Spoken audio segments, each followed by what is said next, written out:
Welcome to Floyd Street's Finest. He is 93.9 The Ville's Mark Ennis. I am Jack Grossman. Floyd Street's Finest, powered by the Field of 68 Podcast Network, presented by Title Boxing, where Coach Lieberman gets fit, where when I'm in Louisville, should go to get fit. Your first class is free at Title Boxing, located 849 South Hurstburn Parkway. You can contact them 502-630-0600. Again, Title Boxing, your first class there is free. Also presented by Kentucky Branded, your place to get Louisville gear. If there's any Kentucky fans hate watching Kentucky gear, Kentucky Derby stuff, and everything Kentucky related. You can follow Mark on Twitter at Mark Ennis. I'm at Jack Grossman 97. Also on Blue Sky at Jack Grossman. Mark, I believe it's just at Mark Ennis on Blue Sky as well. And man, it's been a little bit since we've chatted, and a lot has happened. And it's not been the rosy type of season we've expected from Louisville, and a lot of the nagging issues that's plagued them all season long really resurfaced in that loss to North Carolina on Monday. So that's where I want to start, in a game where Louisville shot a lot of threes, couldn't keep anyone out of the paint, was very lackadaisical on the defensive end for large stretches.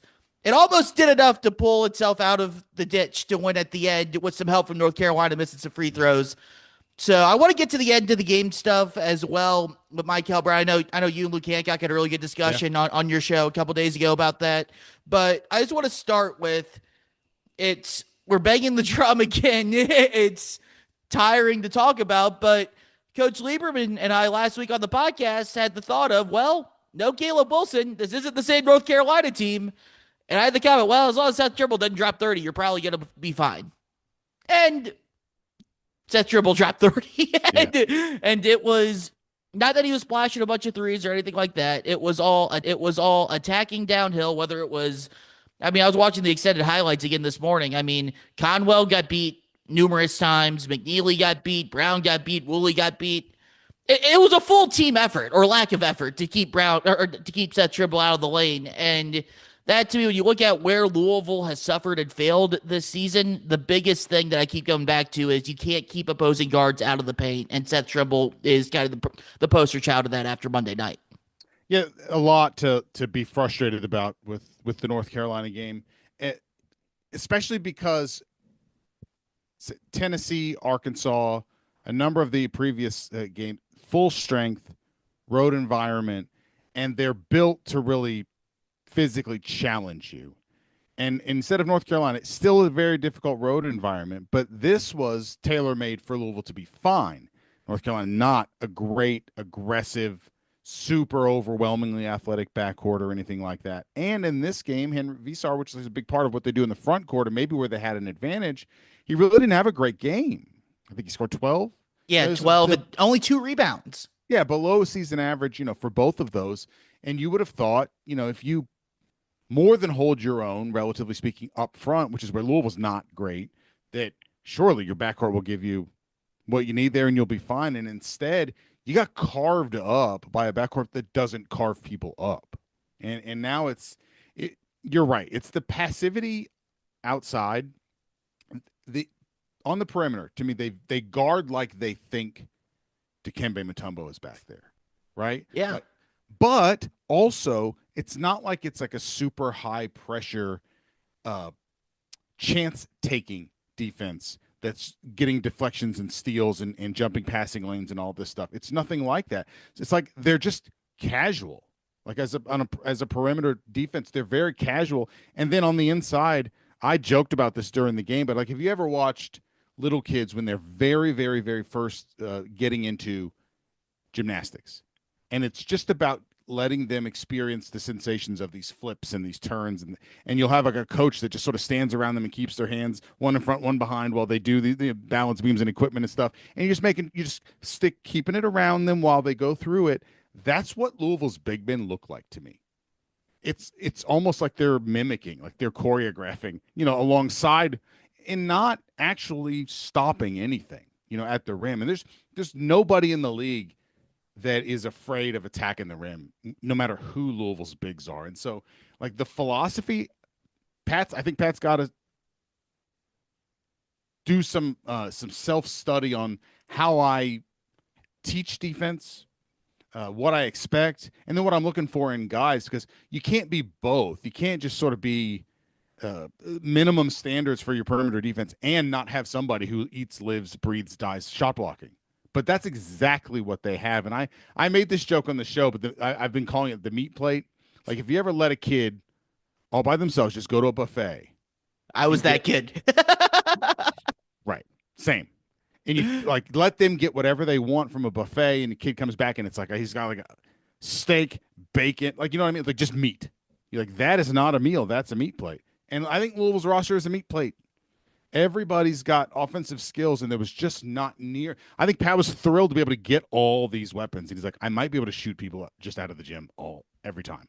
And a hard reality in all of these sort of top shelf games has been the vast majority of them have been decided by things other than the thing your roster is the absolute best at, and it's costing them. And I don't really know what you can do in season to change that now. It's all just about like what can you maximize out of it. Right. I mean, it's February 26th. There's to use an old. But I think this might be my favorite Calipariism is the Which people love on this show, I'm sure. yeah, I know, but it's funny because I grew up hating him, but I think it comes from honestly my time in media and in radio in Louisville, just because I was the one always cutting the Calipari pressers, just because someone had to do it.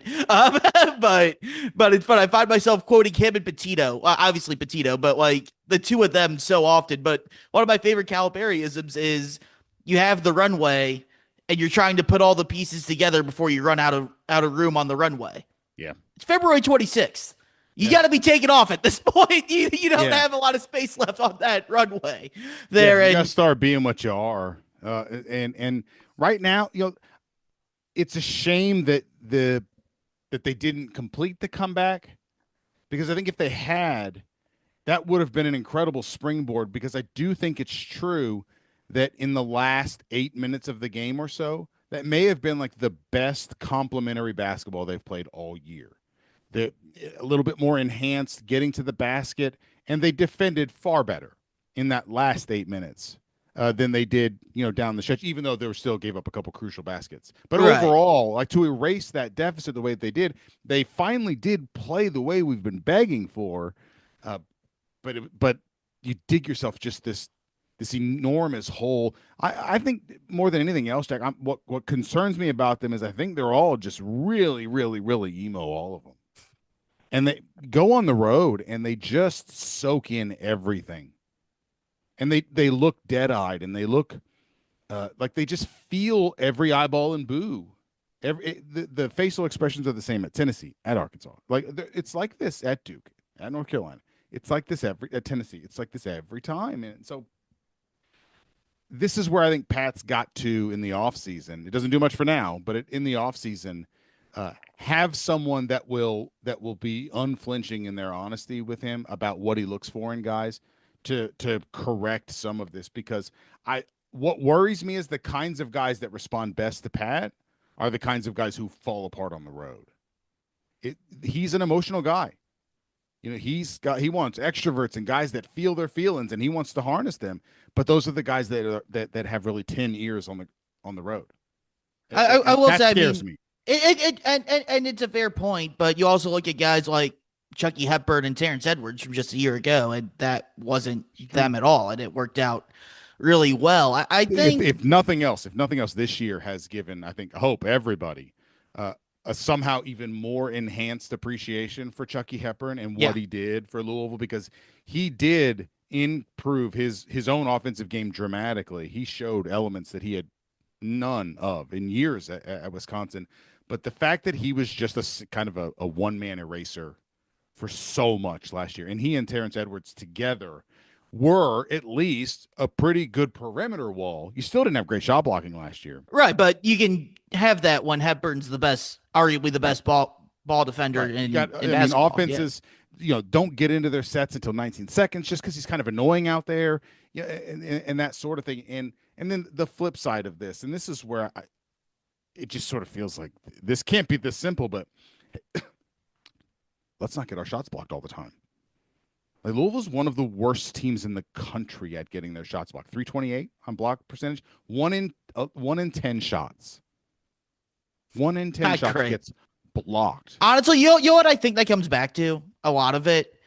And I honestly, bet we with agree on this. yeah, honestly, with how bad the bigs have been, I wonder if like Brown and Conwell have just stopped trusting them to finish plays. To even, I mean, there was a play where credit to Kenai Roos on this part, but it was late in the second half. Louisville's on a 2-on-1. Roos is busting his ass to go for an alley oop, a dunk, a layup, whatever it is. Conwell doesn't pass him the ball, drives in, draws two dudes, could still dump it off to Roots if he wanted to, but instead tries to finish it himself to get Vasar blocks a shot. Yeah. And I wonder because my theory on this is long term wise is because you don't have to respect Frew, you don't have to respect Roos, you don't have to respect Khalifa, you don't respect Zugris or Pryor. When even if Brown or Conwell is able to get downhill, it's okay, let's X out and stay home on the shooters. You can help on these dudes because what have they proven that they can beat you? And they're daring Brown and Conwell to pass the ball. And maybe earlier in the year where they were passing the ball, and Frew, who's been soft around the rim, Roos, who's been soft around the rim, so on and so forth. They've seen that over and over and over again, not get rewarded. So it's a bleep it. I feel like I have to just do this myself. I think it's a big part of it. I also think that there's like I'm all about analytics for the most part. We probably good talking to you right now. Pat even talks about the what they emphasize shot wise and such, and it almost feels like they have kind of a crude understanding of analytics. Yes, threes are the most valuable. Shots right at the rim are the second most valuable, or something like some version of that. But a shot getting blocked at the rim is worth nothing, and in the ACC, often, and especially against the best teams you play, you will play an incredible big man who can block your shots far more than you ever would have faced, say, a Charleston or whatever. And it needs to be much more nuanced. I think with this Louisville roster, like Jay Williams kept crying out for these guys to shoot a mid-range shot. And you knew it was never going to come. Like I honestly, I got annoyed with Jay Williams on that. I'm like, it's not getting. They're not going to do it. But like that analytics approach, like it's generally true, but not when you're 6 feet tall and you're playing North Carolina or Arkansas. Like there are guys who can erase that shot, and suddenly that's not worth nearly as much as you're thinking. And so there's just kind of a simplistic insistence of like, well, I got to go to the rim if I'm not shooting a three. Well, here they are, and they're going to block it all the time, and it happens to Louisville all year. And so there's some tweaking. I'm fully willing to listen to the idea that like Pat's just got some adjusting to do, not overhauling. But they're not doing it right now. Offensively, it's a tough conversation on that because I don't think Pat's going to change. Just like I don't think Nate Oates is going to change. I'm not even argue that it's necessarily wrong for them to not want to change. Because I mean, I'll just use North Carolina as the example. The crowning achievement of Nate Oates' career right now was upsetting North Carolina in a 4-1 game. That was a much, much better, much, much bigger and taller and stronger North Carolina team than what this one is. And they weren't taking mid-range shots in that game. So I think when it's working, it's so much of it to me just comes back to the defensive end because it's a lot harder to get the shots that you want to get when you're going up against a set defense. And when you're giving up 46, 40 points in the paint, which Louisville's done the last 3 games, I got some Torvik has a great database where you can, kind of search by time and all that. Louisville in its last 3 games, SMU, Georgia Tech, and North Carolina, 84th in defensive efficiency, 315th in effective field goal percentage, and 344th in 2-point field goal percentage. Teams inside the arc are shooting 62% from the field inside the arc. That's woeful. When you're taking the ball out of the basket over and over again, yes, you can push the pace, but it's not the same. You may get 1 or 2 baskets like that, just beating the defense down the floor, but you're relying on the defense for just being lethargic pretty much.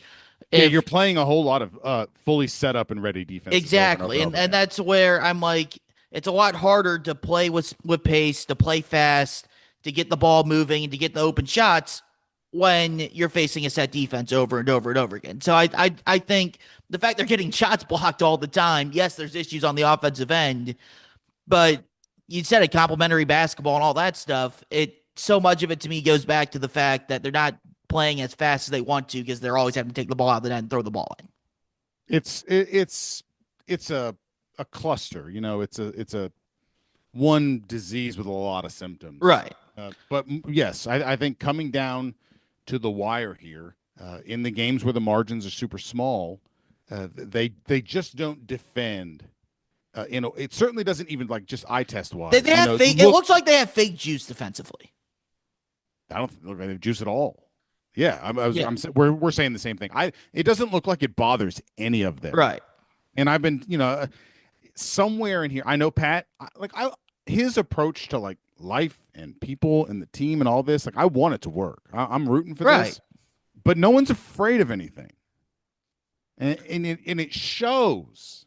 And I hope he's not like coaching this team a little bit scared, because it certainly seems to me like someone should have just gotten the hook for a guy waltz into the basket somewhere, and it doesn't feel like we see that sort of thing, and they defend like it, and until they do, it's gonna be. I think it's gonna be like this in some big games. Someone's got to decide to just be like somebody else, and if you think that sounds crazy, it happened last year. Terrence Edwards was not a defensive stopper, but he decided to be. He just was like, that's what this team needs. And basically from the Florida State game in early January on, he was like, I'm going to be a different defender now. Can he address the team? Like something like he was at the Georgia Tech game, right? Yeah. Yeah. Like somebody say, it stops with me. Now, the best thing that could happen is if it was Michael, is just like, you know what? I gotta do that. But just any of your perimeter guys that just decided, I'm going to live and die like that, it might make a little bit of a difference, because they are really, really skilled and good offensively, and more chances to get out and run and get some transition threes and that sort of thing. Just get them lathered up a little bit offensively. They'd be really, really difficult to stop if they could just play replacement level defense. Yeah. Yeah, I mean, I think honestly Conwell is the guy that I would look at, just because he's the one that's been around the block. He's the one that Pat Kelsey's tried to make to be the quote unquote Chucky Hepburn role defensively. Yeah.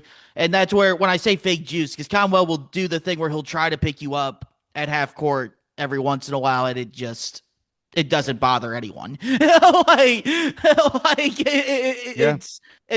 that's where it's like, yeah, you're half-heartedly trying to do this, but we know you're not really serious about doing this. Yeah. It's perfunctory. But it's not real. I thoroughly agree. The other thing, I thought Eric Crawford, called attention to this. In 2 years, regardless of opponent, if they are not ahead with 5 minutes to go, they lose. They are 0-15. That's crazy. Yeah. Not once. Like, you steamroll people, good to go. How many times have they lost close games, though? I They feel don't like they play them. Right. They usually get killed, or they kill or be killed. Yeah. Yes, that's what they do. Yeah, they are on the extremes of the bell curve there, and that's proof that like they're not really built for a game that just hovers around the margins. Like they're not like Pat. Like he doesn't build teams that play those games, but that's what the tournament is. That's what a national championship will be. Even like the best teams still. 2013, like we all thought, hey, they're about to lose this Wichita State game. Like the Oregon game was nip and tuck, back and forth for the vast majority of that game. Obviously, Michigan, you fall way behind in that game. I mean, Duke and for the first 30 minutes is a classic. Yeah, the whole second half, you just lived in each other's pants pockets in that game. And he just, not only do they not win them, they don't play them. Like, and that's where I think he's got to look at it globally and say, like, every time this happens, like, that's systemic. That's not specific guys, because it's huge roster turnover. Like, it's what they do. Of course, the funny part about all of this is they could just make a ton of threes, right? Beat anybody they want, but hope's not a strategy. Right. I mean, that's the variance of the offense they play, though. It's sometimes you're going to hit a bunch of threes and it'll work out. Other times you'll have the Duke game That's right. Yep. Or the first 10 minutes of the second half against North Carolina where you Yeah. don't make anything. Now, the good news is it's never been as bad as it was for old St. John's last night. No, or I thought you were going the Indiana route. Well, I picked St. John's strategically for our Yeah. loyal listeners because it's very easy. Like we constantly find ourselves making comparisons to Rick teams, and you'll get plenty of people who pine for the Rick days. And it's a good reminder. Like this also happens to Rick. I mean, they lost by 32, and they made 2 baskets last night in the second half. 2. Missed 24 straight shots. That is 17 minutes without making any shots. That's insane against a team they'd already beaten. Yeah. I've never seen, and really, it is. This is not. It's. I don't like to lecture fans. I just want people to realize like Kansas lost one of its worst home games ever this year, and then followed it up by whipping 2 top 10 teams. Yep. And like this is happening to people. This is happening to teams. There is some variance. What is unique to Pat is the other side of that. Like he's getting the before photos, but not. And then they turned around and beat Arizona and they beat Houston. Like that's what they're not doing. Right, because what is there 1-11 now in quad 1A games? Yeah. And 46-4 everywhere else. Right. I mean, that's which is not nothing. It's James right? Franklin is what it is. Yeah, it's Scott Satterfield. It's right like yeah. Big, huge, gaudy numbers that you hide your failures in the aggregate. That you take out you drub a 100 ranked team in the net by 1 million, and that really takes the edge off when you stink against number 10. But we all know what we saw. And Louisville's about beating the number 10 team, not beating the number 100 team by 50. Yeah. The other thing I'd add offensively, because Louisville, the way they're at right now, they have to play. There's a very narrow lane that they have to take to win games. They can't be turning the ball over like they've been doing. In the last 3 games stretch since February 15th, 331st in the country in offensive turnover percentage, 21% of possessions. You can't be doing that. Well, I get it. You want to play fast, and it all comes back to I think they're trying to force the issue too much because they're always, again, having to go up against set defenses. But if you have to win the game with offense and taking shots, you can't to go along with the block shots thing. I think it's the same type of discussion. You have to actually have field goal attempts to give yourself a shot to do this. I want to talk about this too. At the end of the North Carolina game, Pat Kelsey, you guys talked about this again. Mark Geddes hosted the drive on 9:30 the Ville, 3 to 6 p.m. Every weekday there. You and Luke Hancock had the discussion about Michael Brown not seeing Pat Kelsey wanting to call a timeout or Pat not demanding a timeout. Pat Kelsey talking with Bob Valvano on the radio broadcast post-game about how he wanted a timeout there. I think it's a sticky situation to go into because I think every time you're in that spot is a little bit unique because you have to know, is the other team going to foul? Is the other team good free throw shooting team? So on and so forth. For me personally, I kind of disagree with the notion of you should have called timeout there. I know it didn't work out for Louisville, but you're telling me you can get Michael Brown going downhill against a not set defense to cut the lead to 1 or get an and 1, and then put a free throw shooting team on the line that's been a bad free throw shooting team all season long, was only 9-19 on the night. To me, I'm saying, heck yeah, I want to play that game rather than either trying to stand still and get a 3 or try to draw something up to get a 3 where everyone knows you want a 3 and they're just willing to take away a layup. There are times where like if you're facing, let's say, if Louisville was on the other end of that situation, I'd probably say you go for the 3 because Louisville's a really good free throw shooting team. And Louisville, with how analytics and how forward-thinking Pat Kelsey is probably going to try to foul up 3. So at that point, I'm like, well, you might as well go for it early to where you can go for that point. But for me, in the spot and the situation that was in, I'm perfectly fine with Michael Brown driving. And could there have been a foul? Sure. There wasn't. I didn't think it was a terrible no call. Bottom line is he didn't make the layup, and Frew absolutely blows a putback dunk that would have erased a lot of the conversation anyways. To me, it would have accomplished the same thing. Yeah. Yeah. Yes. I don't think that that's irrational at all. I think it's perfectly defensible rationally to say He gets to the basket. He makes it. There's 7.9 left, and And they're then more than down that, I think it was like one 11 seconds left at that somewhere, point. right? Yeah. And yeah, because that may have been why by the time that they were shooting the free throws. But he lays it in, and you just repeat, right? And Right. that's a viable strategy. There was enough time to do it again. Where foul them, they shoot, you come back, you try to tie. My only issue with like the recounting of this whole story is it sounded like Pat didn't think he could call the timeout. Right, which you can now, right? Right. I know that goes back and forth a lot, It's and it's the unclear. yeah, But right now, the coaches can call the timeout. Yeah. yeah, it's the way Pat sounded like he was powerless to get the timeout because Mikel didn't call it, and I just that is what surprised me, and that I don't like is it feels like he was being deferential when everyone who supports the team is like that's where you exert yourself. You make that happen. And Luke did bring up the Arkansas example where Cal called a timeout and it erased the game tying 3. And that does happen too. But more than anything, like, Pat, if you want a timeout, call timeout. Yeah. Like, you're the permanent one here. We got to live with you. Michael going to be in the NBA next year. He'll live. That's I think the part that bothers Louisville fans the most is it was like he is deferring to a freshman. That's my only issue. Yeah, and I'm right there with you. Like whether it's tomato, whether you try to go for the quick 2 or hit the 3, you're at a tough spot at that point anyways. But yeah, I will say also it is kind of funny that Michael's in love with pull-up threes. And like the one time he doesn't do it is when they probably could have used it, right? Like it was like now you want to go to the like that was, but it's neither here nor there. You don't want to be Annie Duke has that book Thinking in Bets about probabilistic thinking. Like just because it didn't work doesn't mean it was the right choice. Yeah. And that's true. I'm willing to hear people out on that, but it's more of like Pat not inserting himself and like being a little bit more controlling. I would have wanted that there. Yeah, and just to clean things up, I'm not I know the broadcast. I make fun of this actively on Twitter of there's the big graphic of any situation, and it asks the question, "Do you need a 3?" And it always construes a way to say no. No announcer has ever thought you Yeah. necessarily need a 3 here. It's always about the necessarily. You Yes. throw the necessarily in there. That's how you know they're reading the script. Yeah, but no, I understand.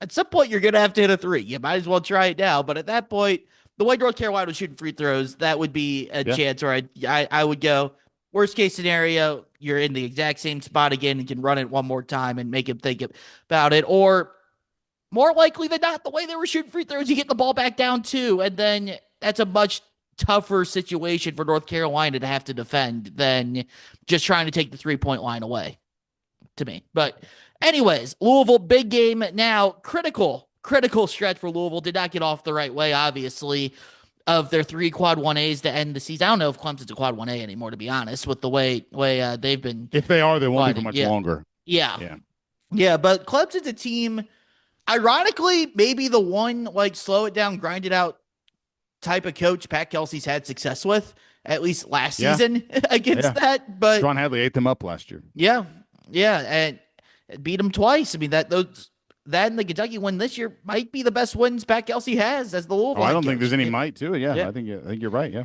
and I'm not giving it to Indiana and DeVries and Woodson, the only other ones that you can, I guess, argue on that front. But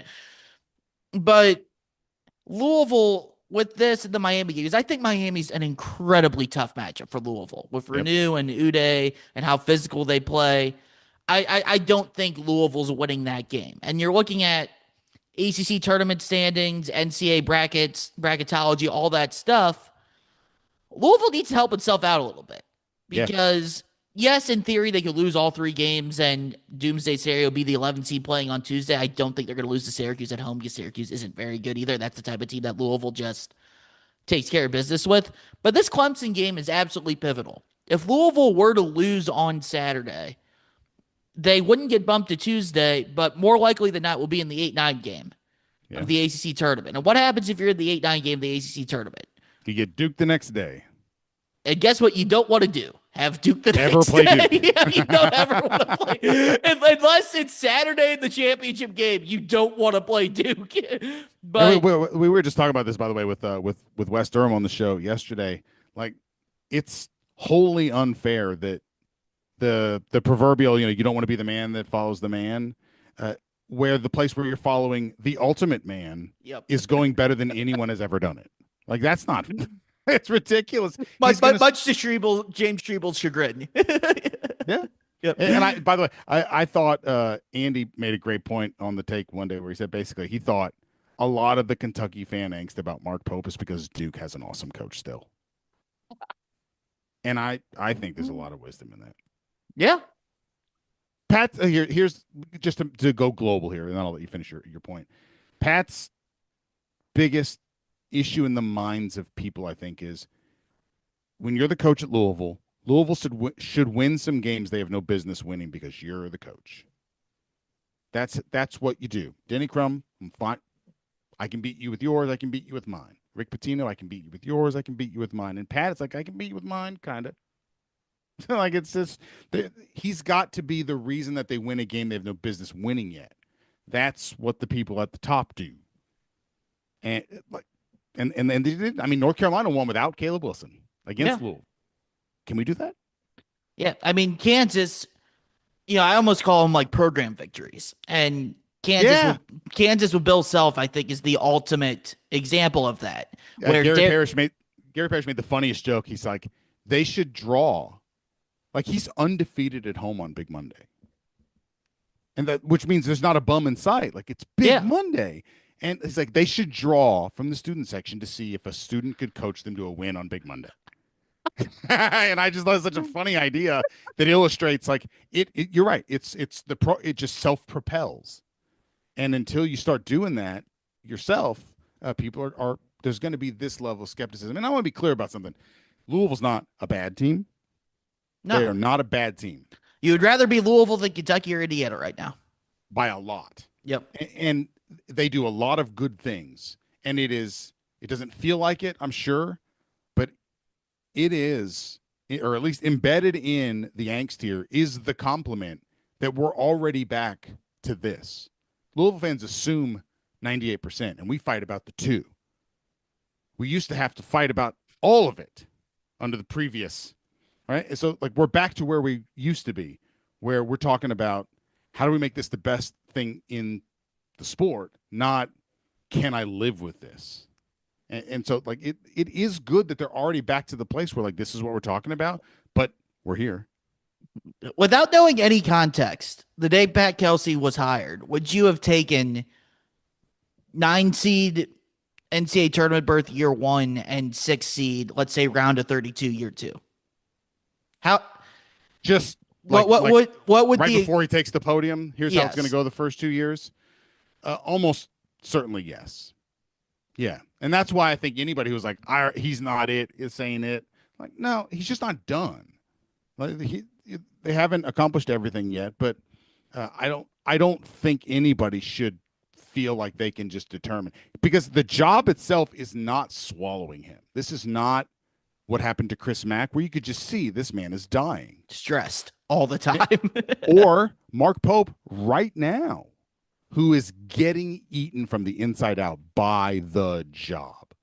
And Pat is not getting eaten up by the job. They're not winning, but like it's not destroying him, which gives me a lot of hope that like he can figure this out. And so it's not the same, and that's why it's very difficult to like strike the right balance of being unhappy with things and not just run all the way to the end of being like, well, we got to get rid of him.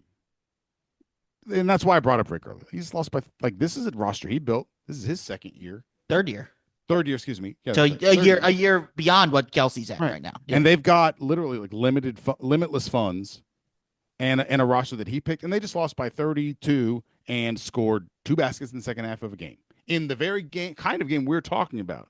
Like these sorts of things are happening everywhere. It's been a weird year, right? Yeah. Like you've had there's no explanation for UCLA being able to do what they did. Right? Where it looks like they just going to fire Mick Cronin? No, how about we beat Illinois instead? Right? Like down 33-10. Teams are much. There's much more Jekyll and Hyde in all teams now. It seems, and I think that what the difference here is the best coaches sort of get these guys up off the mat. Bill Self is unbelievable. Yeah, it's incredible, and there just aren't a ton of those. That's why I don't even want to play with this the conversations about like this isn't it. They should make a change or something. It's so stupid. Where are you going? Who's out there now? That's any like this is a waste. Come on, Pat, grow from this. Yeah, Billy Donovan's looking at horse farms. Always, Always looking at the horse. Everybody knows coaches love Catholics and horses. They're always looking at private schools. Yep. But it's interesting because looking at kind of bring it back into the micro. Yeah. Clemson on Saturday.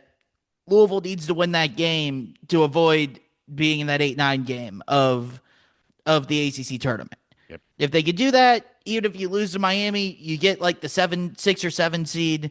You're on the opposite side of the bracket. You have some chances to get winnable games on neutral courts. That'll be quad 1 games to maybe bump you up from like I keep seeing Louisville as a 6 right now, which by the way, I saw Lenardi had them playing Missouri and Greenville in a 6-11 game, and I'm like, that's an hour and a half from Atlanta.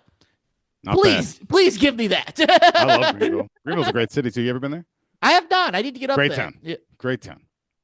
Good barbecue. It's a lot like Louisville. It's kind of an outpost in a different kind of state, like Omaha, like Louisville, Greenville. All the hippies live up there. Oh hell yeah! Great town. So I've driven past it on the way to Charlotte a couple of times. I haven't spent any time there. I might, depending on what the matchups are and what my work schedule is. I think I'm going to try to get up there for those NCAA tournament games, at least on the Thursday. But yeah, I think if you're Louisville, you're right.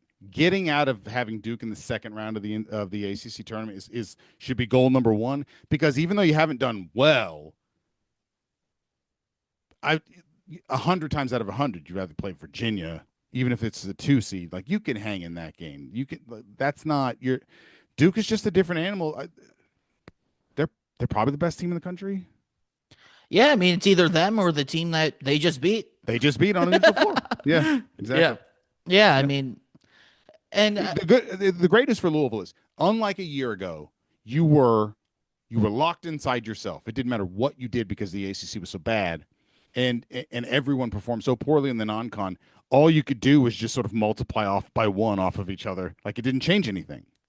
And this year, like Clemson is an objectively better win. Miami is a million times better win. And your ACC tournament teams, should you play multiples, are going to be infinitely better than they were a year ago. Like you have chances to climb and to raise. But I think for most folks, whatever seed they end up, it's far more about like, do I have any reason to believe they can do this? Right. Than what kind of numbers can I get? Right. I mean, because usually better seed you are, the better chance you have of getting better matchups, all that stuff that everyone listening to this podcast knows how that goes. But like if you're a 6 seed though, like I'm looking at bracket projections, like 3 in the second round, right? Yeah, like Lenardi has that 3 being Kansas. We saw how that went. Mike DeCourcy has that 3 seed being Gonzaga. I would not like that matchup of Graham Ike and Huff and those dudes against Louisville's front line. They might score 150 points in that game. Exactly. We get like bracket matrix, the other 3 seeds that they have. Now, Nebraska, I think that would be interesting. I might just be insulting the fact that it's Nebraska. It'd be a 3-hour basketball game. Yes. With yes, it would. 100 3-point attempts. Yes, it would. That's 2 of the 5 teams in Power 5 that shoot more than 50% of their shots from 3. Yep, and they both foul a lot as well. Centers don't even wash their uniforms. Yep, but the 4th 3 seeds Florida. You think Louisville would have any chance against Florida right now? Hell no. But if you're able to get up to a 5 line, you look at the 4 seeds right now. Michigan State would be a bad matchup, but Virginia, I know they wouldn't match up in a 4 or 5 game, but just for playing the game right now, we just said it. The kind of team, right? The kind of team. Texas Tech doesn't have their best player. Alabama plays the exact same style you do, and I think you're better at playing that style than Alabama is. Yeah, this is a different Alabama team than the last couple of years. Yeah, and they have no resistance on the inside to really take advantage of your weaknesses. So if you're Louisville and this season, that would be the most AAUS game ever. That game would feed families, man. You thought Arkansas, Alabama had a lot of points. Bet the over. What would the over on that game be, like 185 or something? I'd go over that. It was Alabama and someone else. I'm trying to remember who it was a couple years ago where the over-under was like 198. And it still went over. Like both teams scored over 100. I think it would be that type of thing. But that to me, where you're looking at, because I know Ethan Moore loves to do this, say, standard to Sweet 16, that's where we're at. That's what marks a successful season. And for someone who grew up in the Rick Pitino era, where they made the second weekend 7 times out of 10 years between 2005 and 2015, my formidable years of growing up and molding and learning about life, but in this case, college basketball, that's kind of what the standard for my generation was growing up. And I know people that grew up in the 80s, same thing. We make the Final Four 4 times out of 6 years. So if it's about make the Sweet 16, it's how can you get the matchup to get in the Sweet 16? Because this team, it's a cliche to say matchup dependence and that what matters with the draw all the time. And yes, it does matter for everyone, but for some teams, it matters more than others. As we've seen with this Louisville team, it is immensely important for this Louisville team. So it starts with Clemson this weekend. Again, I don't think you're getting Miami. I really think that's a bad matchup for Louisville. And from what we've seen with Louisville, I don't think there should be a realistic expectation for them to win that game, to be honest. People might not like that, but that's just where I'm at with them, especially after the North Carolina game on Sunday or Monday. But the good news is, like, if you do, like, that's a real morale boost. It is. And it's a real it would have to represent a step forward. Like, you will have shown something that you haven't shown up to this point if you do. It would, but what if at this There's point, no reason to say that they will. Right. Right. Right. But like if that were to play out that way, though, you go 2-1 over your last three, then you're the sixth seed or the seventh seed, depending on how it matches up, and you're getting a whatever game in on Wednesday. Then you're probably getting Virginia on Thursday, which again is a winnable game. If you were to win that one, you'd get maybe a Clemson or an NC State on Friday, and that's another quad one game, and that's where you can start to build these quad one wins to where, yeah, maybe if you were to make it to Saturday and lose to Duke again like you did last year, yeah, that sucks, whatever. You can be mad about that if you want, but unlike last season, you actually did real work to help your resume to get there. That's right. To where maybe if you're on that 5-6 cut line, you can bump up to a 5, and instead of playing Kansas, Gonzaga, or Florida in the second round, you're playing Texas Tech or Alabama. That's a huge, huge difference on that front. Fully agree. So, like, that there does not need to be the same level of despair, even if there's more level of concern about where the team is right now. Right. Like, they are not hopeless or helpless here. Like, they can do something to make this better for them, unlike last year. Yeah, well, we'll end on this. What would need to happen for them to – because I feel like you're giving them a better shot in that Miami game than I am. What would need to happen in that game for them to – and this applies, to the Clemson game as well, because Clemson, while not as good as Miami, they are going to muck the game up. It's going to be a half-court slugfest, and they're going to be physical. Those are three things that Louisville really struggles with. Just Clemson's in an absolute free fall right now. Probably going to be playing pretty desperate on Saturday. But in those two games, what do you want to see from Louisville that can show that, okay, even this late in the year, there is some growth and some change here? Yeah, here's the thing. I don't think Louisville lacks anything tangible. It's, for me, like, all of their besetting issues here are attitude and emotional and psychological, and about want to and a willingness, frustration tolerance. And so little things like, how about a single-digit turnover game? Yeah. You want to beat Miami? Let's get out of there with 5 turnovers and 19 assists. You're going to have a chance in that one. But if it's 13 assists because there's a bunch of jacked up threes and 19 turnovers, it's Groundhog Day, at that point. It's a full season of the same game. So that kind of thing. There's no tweak. There's nothing revolutionary. I think. Well, what if Pat came out and said, I have a tweak? You're never gonna believe it. It's been staring at us all season.